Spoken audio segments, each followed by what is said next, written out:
Thank you very much, colleagues. First of all, I want to start by apologizing. I hear that there was a problem in the venue. Just to depict the kind of challenges we have in this country, that you always struggle to even secure a venue. I'm told that most of the hotels have been threatened and have been put on notice that you are going to tolerate the people see. And in particular, Mr. Chamisa, in his program, there will be trouble. So I must apologize because we're supposed to start right on time. Colleagues, ladies and gentlemen, fellow citizens, I come to you this wonderful afternoon to deliver my statement following the erroneous, criminal, illegal,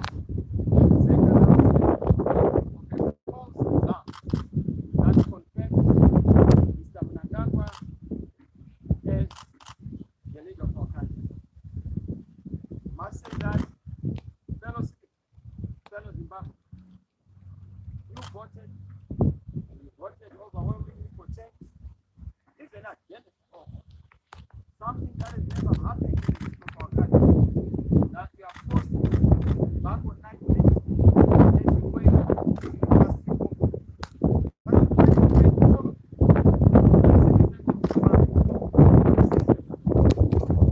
particularly the citizens of Zimbabwe, show resilience, patience, commitment, courage, and dedication, and moral progress. I'd like to thank the men in Zimbabwe who sacrificed a lot in resources, particularly from the diaspora. South Africa, Botswana, Namibia, from across the whole world. You just come and just revolt. You carried this campaign. Colleagues in the diaspora were and continue to be the source of our funding. You carried our budget, and we're so proud that you provided the resources for the polling agents, for the polling process, and even for our own campaign. Thank you for your commitment. Fellow citizens and citizens of the world, we stand here in the aftermath of a highly contested election, of an election that all observers from across the board, all observer nations without exception, have rightly described as an election that is so damaged in reputation and that is so fraudulent in character and destiny, that falls short beneath the requirements of the Zimbabwean Constitution, the electoral laws, and the guidelines for our regional, continental, and global bodies. However, despite all these obstacles and impediments, these abuses, this election also unleashed a wonderful moment, a surge in resilience and hope from you, the Zimbabwean people. Some of you hoped without employment. Some of you waited outside the polling station without out, often without food or water. Some of you braved fear of intimidation and faith that no free person have been subjected to endure. I also want to particularly note that one Zimbabwean died in the queue and waiting for food in Warren Park. I honor that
must say in a nutshell, what I've said, ladies and gentlemen, the election process in Zimbabwe was shamelessly flawed, violated the Constitution of Zimbabwe, as well as the electoral laws of our republic.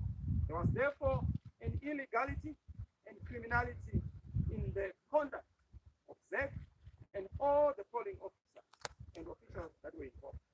The election process was fraught with unprecedented illegality, irregularities, and encyclopedic opaqueness and process of darkness, particularly FARC, which has become a spooky, ghostly, and shadowy organization that takes instructions from those spooky headquarters. The election process itself fell far short of the SADC guidelines on elections and international electoral guidelines. And you know that this was a pronouncement of the observer mission, and we concur with that observation. Notwithstanding all, you voted for a president of your choice. You voted for a representative of your choice at parliamentary level and at council level. And I want to thank you and congratulate you for that resilience, particularly across the whole country, especially in the urban areas and in the rural areas. There are people who are so courageous. They stood and they were able to stand toe to toe to the intimidation of FARC and other institutions like the terrorist organization to be able to cast their vote. It was like a war zone. It was like a situation where they have to brave it, particularly in circumstances of intimidation and terror. Let me say that the electoral board ZEC regrettably and once again failed to perform its constitutional mandate by not announcing the correct and the accurate result. Notwithstanding the flaws of the election, January results should have been announced. And we have the January result station were transmitted to the party headquarters via the presiding officer. And this is common code. And that became our biggest problem. And I've listened, I've watched. Some people are saying, well, there are no V11s. V11s are there. We deployed across the whole country. We were sufficiently represented, even though some of our politicians were chased away, intimidated, and violated, particularly in National and Central and National and East, because those are terror zones where people don't exercise their vote. In fact, in National and Central, I was getting testimony that people were saying, we did not vote. It was not an election. It was a coercion. So we are still waiting for an election. This one, we're just waiting to vote for Zanzibar. So it is important that whoever is to sit in the throne of government in this country is aligned with the. This can only be achieved through respecting what the people voted for, even in an but more importantly, we want to resolve permanently, comprehensive, and eloquent the problem of disputed elections. Until we resolve this issue, we will continue to have a cycle, a vicious cycle of disputed elections. But for us to be able to move forward, we need to find a permanent answer to electoral elections. Mean that cannot be civilized expectation. When in this election, content of the electoral process, particularly the fraud nature of our electoral process, and we're very fine with that. We made a conscious decision. We knew that we were going into a fraud process, we were jumping into a sewer pond, and we knew that would not come out there without smelling. Yes, we are smelling, but we never budgeted this kind of smell that we are taking, particularly the announcement of a false result. With a flawed voter registration process, a flawed delimitation process, with a flawed nomination process, you know, the double candidate first concept, you know, with the flawed voters law. We also had a flawed adherence to the law in terms of affixing the voters law onto a polling station. We went into the election without all those. We had a flawed ballot. We had a flawed printing of the ballot paper. Can you imagine people waiting to cast their ballot? They're being told that the ballot paper is in the printing press and wait for it. As it comes still hot, you're supposed to vote. It has never happened. It shows you how shambolic the process was. It was a flawed electoral environment. There was a flawed electoral environment in the sense that there was widespread, particularly in the some parts of the country, widespread suppression of the manipulation of the but in rural areas, widespread intimidation of the voters.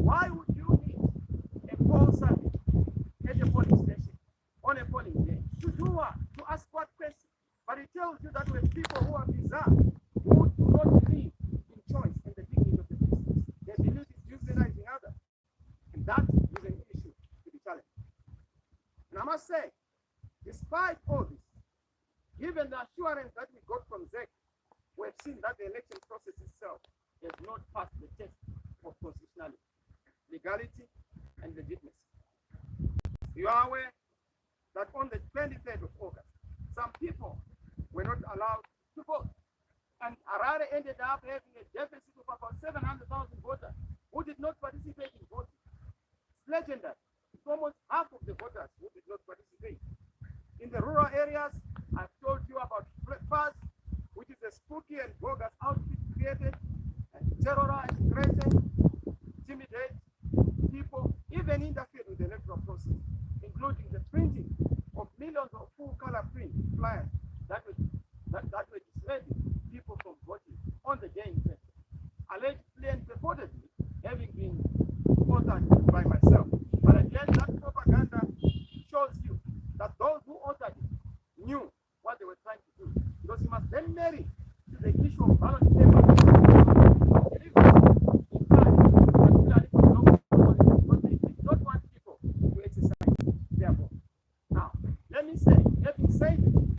What are the next steps?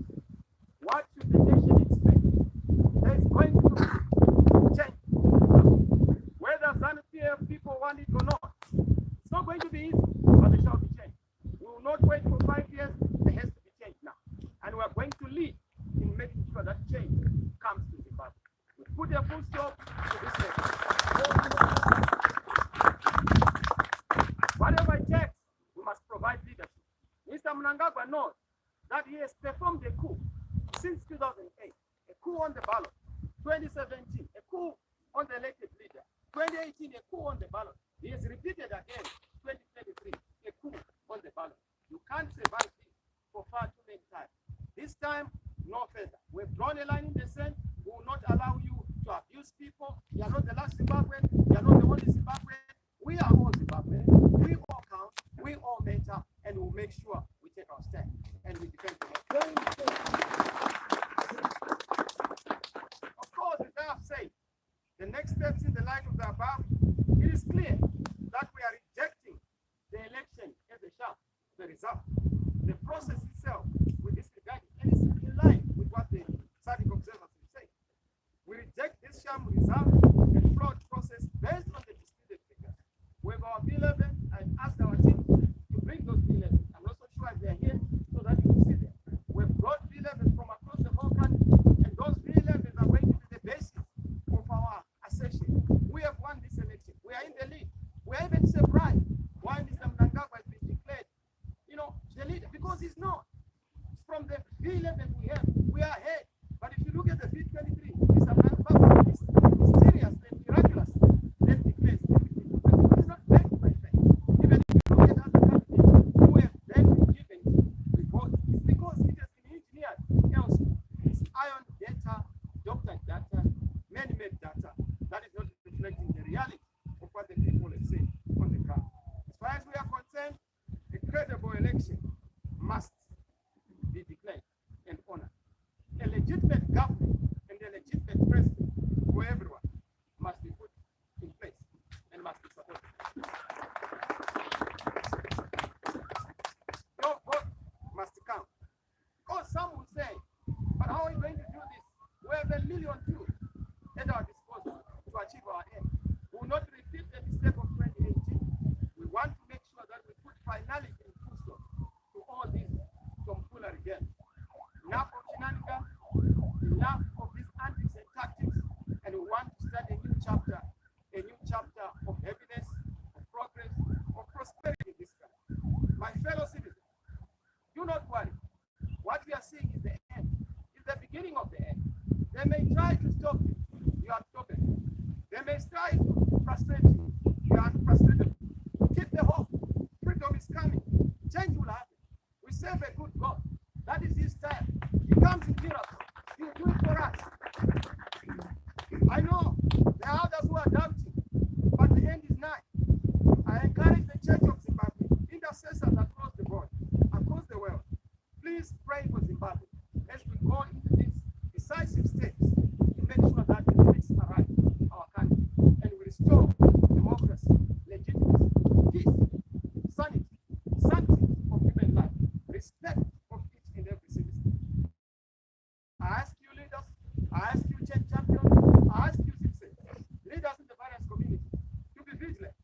ensure that together the voice of change rings loud. Your voice and your effort shall not be disregarded. We shall not allow that. Let us come together and defend our voice, defend our effort, defend our liberation ideals. One man, one vote. It must happen, it will happen. I ask you, as I ask, to know that our God has remembered that. Africa, do not leave us, particularly our fellow brothers and sisters in the region and on the continent. We count on your solidarity as we seek to resolve this political crisis, the emerging electoral crisis. I know God has remembered us. Help us in this remembrance and this last month. God bless you. God bless you. I thank you.